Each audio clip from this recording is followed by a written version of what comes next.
அனைவருக்கும் வணக்கம். கிரிஜா சமையலுக்கு அன்புடன் வரவேற்கிறேன். இன்றைக்கி நம்ம கிரிஜா சமையலில் முட்டைகோசையும் முட்டையும் வச்சு சூப்பரான கிரேவி ரெசிபி தான் பார்க்க போகிறோம்.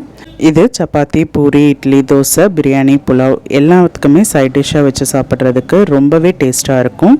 இதில் உள்ள குறிப்பு, முட்டைகோசு, முட்டை, மசாலா பொருள் சில இதெல்லாம் சேர்த்து நம்ம டிஃபன் பாக்ஸு அப்படி இல்லைன்னா கேக் ட்ரேயில் எண்ணெய் தடவி அப்படி இல்லைனா பட்டர் ஷீட் வச்சு ஒரு 20லேருந்து 30 நிமிஷம் நல்லா வேக விட்டுறணும்.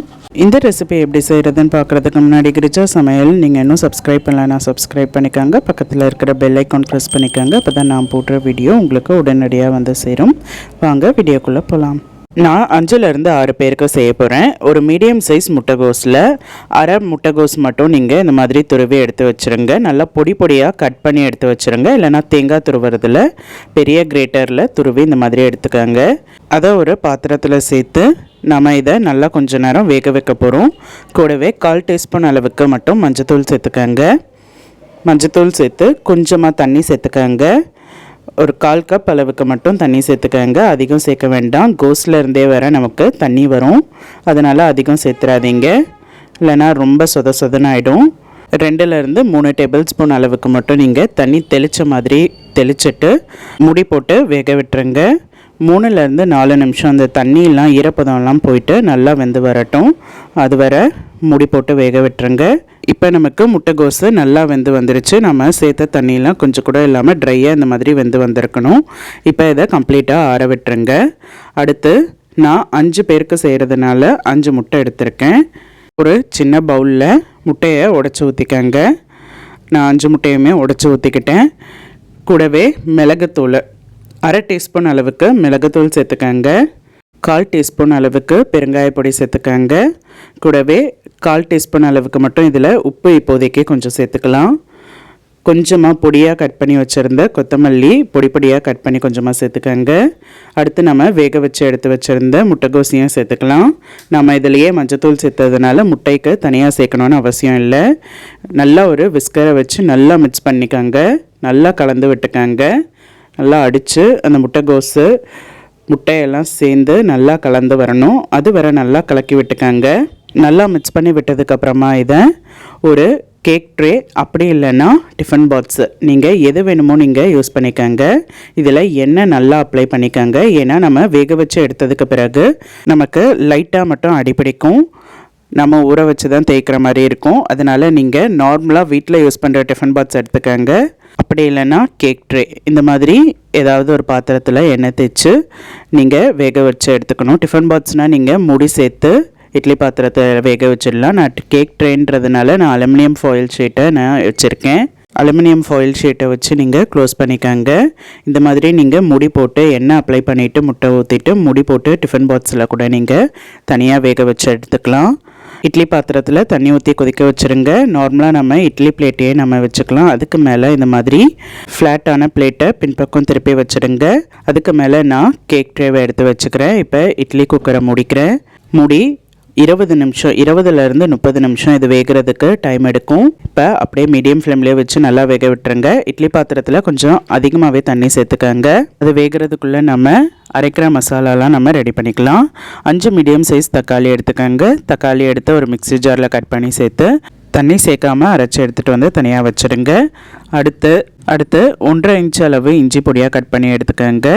15 பல் பூண்டு, 6 மீடியம் சைஸ் பச்சை மிளகாய், சின்ன சைஸ் பச்சை மிளகாவே எடுத்துக்கங்க. இது எல்லாத்தையுமே ஒரு மிக்ஸி ஜாரில் சேர்த்து கொரப்பாக அரைச்சி எடுத்துகிட்டு வந்துடுங்க. தண்ணி எதுவும் சேர்க்கக்கூடாது. இதை கொரப்பாக அரைச்சி எடுத்துகிட்டு வந்துடுங்க. அப்படி இல்லைன்னா வீட்டில் உரல் இருக்கும்ல, அந்த உரலில் நீங்கள் இடித்து தட்டி கூட நீங்கள் சேர்த்துக்கலாம். அது இன்னும் பெஸ்ட்டு. நான் இதை கொரப்பாக தண்ணி எதுவும் சேர்க்காமல் அரைச்சி எடுத்துகிட்டு வந்துட்டேன். அரைப்படாததெல்லாம் உரலில் இடிச்சுக்கோங்க. இடித்து தனியாக வச்சுடுங்க. அடுத்து 3வதாக ஒரு பேஸ்ட்டை ரெடி பண்ணிக்கலாம்.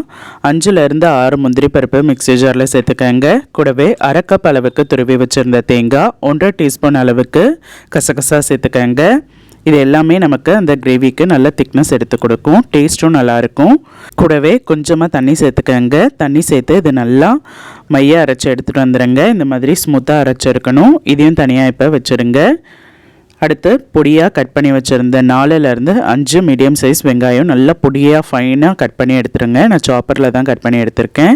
இப்போ நமக்கு இதெல்லாம் ரெடி பண்ணதுக்கப்புறமா முட்டை கரெக்டாக வெந்துருச்சான்னு நீங்கள் செக் பண்ணிக்கோங்க. வேகாத மாதிரி இருந்ததுன்னா இன்னும் கொஞ்சம் நேரம் வேக விட்டுருங்க. எனக்கு நல்லா வெந்து வந்துருச்சு. இப்போ கத்தியில் ஓரமாக இருக்கிறதில் நல்லா பார்த்து பொறுமையாக கீறிக்கங்க.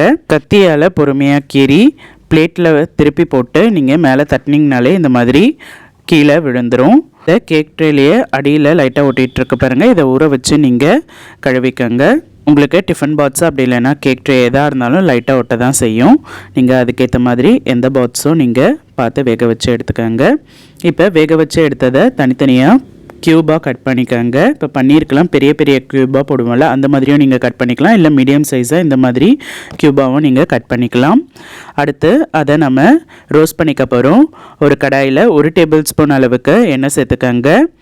எண்ணெய் சேர்த்து கட் பண்ணி வச்சுருந்த க்யூபை இதில் நம்ம சேர்த்துக்கலாம். எல்லா க்யூப்புமே நீங்கள் சேர்த்துக்கோங்க. சேர்த்து இதை 2-3 நிமிஷம் நல்லா ரோஸ்ட் பண்ணி எடுத்துக்கணும். லைட்டான கோல்டன் ப்ரௌன் கலர் வரணும். அந்த அளவு நீங்கள் திருப்பி போட்டு ரோஸ்ட் பண்ணி எடுத்துக்கோங்க. அப்போ தான் நமக்கு கிரேவியில் போடும்போது கிரேவியில் கடைசியாக தான் போட்டு கிளறுவோம், இருந்தாலும் நமக்கு உதிர்ந்து வராது. அதுக்காக இந்த ஸ்டெப் நீங்கள் ஃபாலோ பண்ணிக்கோங்க. இந்த மாதிரி லைட்டான கோல்டன் ப்ரௌன் கலரில் எண்ணெய் ஊற்றி ரோஸ்ட் பண்ணிக்கிட்டிங்கன்னா நமக்கு டேஸ்ட்டும் நல்லாயிருக்கும். இதே மாதிரியே நீங்கள் எல்லாத்தையுமே ரோஸ்ட் பண்ணி தனியாக எடுத்து வச்சுருங்க. அடுத்து ஒரு கடாயில் தாளிக்கிறதுக்கு 4லேருந்து 5 டேபிள் ஸ்பூன் எண்ணெய் சேர்த்துக்கோங்க. நான் 5லேருந்து 6 பேருக்கு செய்கிறதுனால அதுக்கேற்ற அளவுகள் சொல்கிறேன். நீங்கள் ஆட்களுக்கு ஏற்ற மாதிரி கூட குறைய சேர்த்துக்கோங்க. தாளிக்கிறதுக்கு சோம்பு, பட்டை, கிராம்பு, ஏலக்காய் இதெல்லாம் நம்ம சேர்த்துக்கலாம். கிராம்பு, ஏலக்காய்லாம் 2 நீங்கள் சேர்த்து தாளித்தாலே போதும், அதுவே நல்லா வாசமாக இருக்கும். பொடியாக கட் பண்ணி வச்சுருந்த வெங்காயத்தை நீங்கள் சேர்த்துக்கோங்க. சேர்த்து இது நல்லா லைட்டான பொன்னிறமாகி வரணும். அது வர நல்லா வதக்கிக்கங்க. வெங்காயம்லாம் அந்த ஈரப்பதம்லாம் போயிட்டு பொன்னிறமாகி வர நல்லா வதக்கிக்கங்க. இப்போ நான் 2லேருந்து 3 நிமிஷம் நல்லா மீடியம் ஃப்ளேம்லேயே வச்சு நல்லா வதக்கிக்கிட்டேன். இப்போ வெங்காயத்தோடைய ஈரப்பதம்லாம் போய் லைட்டான கோல்டன் ப்ரௌன் கலர் வந்திருக்குல்ல, இந்த டைமில் நம்ம இடித்து வச்சுருந்த பூண்டு, இஞ்சி, பச்சை மிளகாய் சேர்த்துக்கலாம். நீங்கள் ஃபுல்லாக அரைச்சி சேர்த்து செய்யும்போது அது வேறு டேஸ்ட்டாக இருக்கும். இந்த மாதிரி இடித்து வச்சு செஞ்சிங்கன்னா அது தனி டேஸ்ட்டாக இருக்கும். இதையும் சேர்த்து 2லேருந்து 3 நிமிஷம் நல்லா வதக்கிக்கங்க. இந்த எண்ணெயிலே நல்லா வதங்கட்டும். உங்களுக்கு எண்ணெய் தேவைப்பட்டதுன்னா நீங்கள் நடுவில் இடையில சேர்த்துக்கிற மாதிரி இருக்கும். நல்லா ட்ரையாக ஆக்கி இந்த கிரேவியை நம்ம செய்ய முடியாது. இஞ்சி பூண்டோடைய பச்சை ஸ்மெல்லாம் போகட்டும். 2-3 நிமிஷம் அதையும் நல்லா வதக்கிக்கங்க. எண்ணெயிலே நல்லா வதங்கிட்டதுக்கப்புறமா நம்ம மசாலா பொருள்லாம் இதில் சேர்த்துக்கலாம். மசாலாலாம் சுவைக்கு ஏற்ற மாதிரி சேர்த்துக்கங்க. 1 டீஸ்பூன் அளவுக்கு வெறுமிளகாத்தூள், கூடவே 3/4 டீஸ்பூன் அளவுக்கு வீட்டிலேயே வறுத்து பொடி பண்ணி அரைச்சி வச்சுருந்த சீரகத்தூள், 3/4 டீஸ்பூன் அளவுக்கு சோம்புத்தூள் வீட்டிலேயே பொடி பண்ணி வச்சுருந்தது, 1/4 டீஸ்பூன் அளவுக்கு மஞ்சத்தூள், 2 டீஸ்பூன் அளவுக்கு தனியாத்தூள். இது எல்லாமே நீங்கள் வெங்காயம்லாம் நல்லா வதங்கி, வெங்காயம், இஞ்சி பூண்டெல்லாம் நல்லா வதங்கிட்டதுக்கப்புறமா இந்த எல்லா மசாலாவையுமே மொத்தமாக சேர்த்துக்கங்க.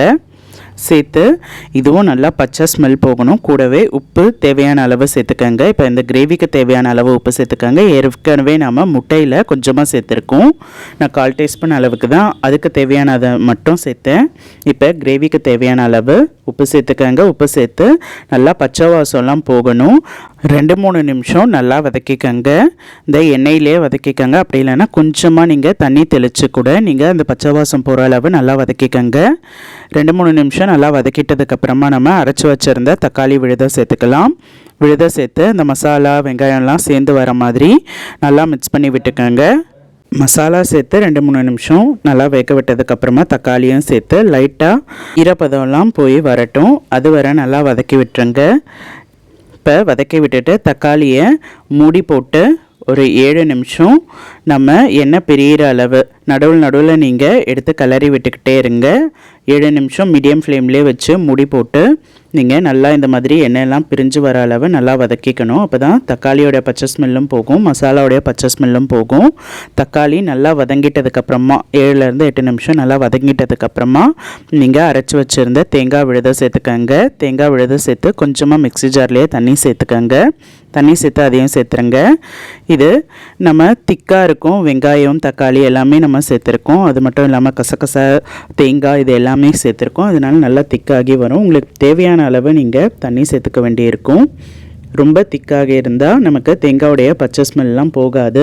அதனால் நீங்கள் ஃபஸ்ட்டு கொஞ்சம் தண்ணி சேர்த்து நல்லா மிக்ஸ் பண்ணி விட்டுருங்க. நல்லா கெட்டியாக இருக்கிற மாதிரி இருந்ததுன்னா இன்னும் கொஞ்சம் கூட தண்ணி சேர்த்துக்கணும். இப்போ உப்பு நமக்கு கம்மியாக இருக்கான்னு நீங்கள் செக் பண்ணி பார்த்துக்கங்க. எனக்கு உப்பு தேவைப்பட்டது, அதனால் நான் கொஞ்சமாக சேர்த்துக்கிறேன். இந்த டைமில் நீங்கள் மிளகாத்தூள் கூட கம்மியாக இருந்ததுன்னா மிளகாத்தூள் கூட சேர்த்துக்கலாம் காரத்துக்கு ஏற்ற மாதிரி. கடைசியாக நான் 1/2 டீஸ்பூன் அளவுக்கு கரம் மசாலா தூள் சேர்த்துக்கிறேன். சேர்த்து இதையும் நல்லா மிக்ஸ் பண்ணி விட்டுறேன். ஒரு முறை நல்லா மிக்ஸ் பண்ணி விட்டுட்டு கிரேவி ரொம்ப திக்காக இருந்தது, அதனால் நான் இன்னும் கொஞ்சம் கூட தண்ணி சேர்த்துக்கிறேன். தண்ணி சேர்த்து கொத்தமல்லி நல்லா பொடியாக கட் பண்ணி வச்சுருந்த கொத்தமல்லியை சேர்த்துக்கங்க. கூடவே 1 டீஸ்பூன் அளவுக்கு 1 டேபிள் ஸ்பூன் அளவுக்கு கஸ்தூரி மேத்தி கையாலேயே கசக்கி சேர்த்துக்கங்க. அப்போ தான் நமக்கு நல்லா வாசமாக இருக்கும். சேர்த்து நல்லா மிக்ஸ் பண்ணி விட்டுருங்க. நமக்கு இன்னும் ரெடி ஆகலை. இதெல்லாம் சேர்த்து நம்ம கொதிக்க விடும்போது அந்த கஸ்தூரி மேத்தியுடைய ஸ்மெல்லாம் நல்லா ஃப்ளேவர்லாம் இறங்கி நல்லாயிருக்கும். இப்போ மூடி போட்டு இன்னும் ஒரு 3 நிமிஷம் எண்ணெய்லாம் பிரிஞ்சு வரட்டும். இடையில நீங்கள் கிளறி விட்டுக்கணும், இல்லைனா அடி பிடிச்சிக்கும். 3லேருந்து 4 நிமிஷம் நீங்கள் நல்லா எண்ணெயெல்லாம் பிரிஞ்சு வர அளவு நல்லா விட்டுருங்க. அதுக்கப்புறமா நம்ம வறுத்து எடுத்து வச்சுருந்த முட்டையும் நம்ம சேர்த்து இதில் கிளறிக்கலாம். நல்லா மிக்ஸ் பண்ணி விட்டுருங்க. அந்த கிரேவியோடு சேர்ந்து வர மாதிரி நல்லா மிக்ஸ் பண்ணி விட்டுருங்க. நல்லா மிக்ஸ் பண்ணி விட்டுட்டு 1 நிமிஷம் நீங்கள் அடுப்பிலே வச்சு அதுக்கப்புறமா ஆஃப் பண்ணிங்கன்னா நமக்கு சூப்பரான முட்டையை வச்சு சூப்பராக ஒரு கிரேவி ரெடி ஆகிடுச்சு. இது இட்லி, சப்பாத்தி, புலாவ், பூரி எல்லாத்துக்குமே ரொம்ப சூப்பரான காம்பினேஷனாக சூப்பராக இருக்கும். இந்த டிஃப்ரெண்ட்டான கிரேவி ரெசிபியை நீங்களும் உங்கள் வீட்டில் ட்ரை பண்ணி பாருங்கள். ட்ரை பண்ணி பார்த்துட்டு எப்படி இருந்ததுன்னு சொல்லுங்கள். மறக்காமல் கிரிஜா சமையலுக்கு சப்ஸ்கிரைப் பண்ணிக்கோங்க. அடுத்த கிரிஜா சமையலில் வேறொரு ரெசிபியில் நான் உங்களை மீட் பண்ணுறேன். நன்றி, வணக்கம்.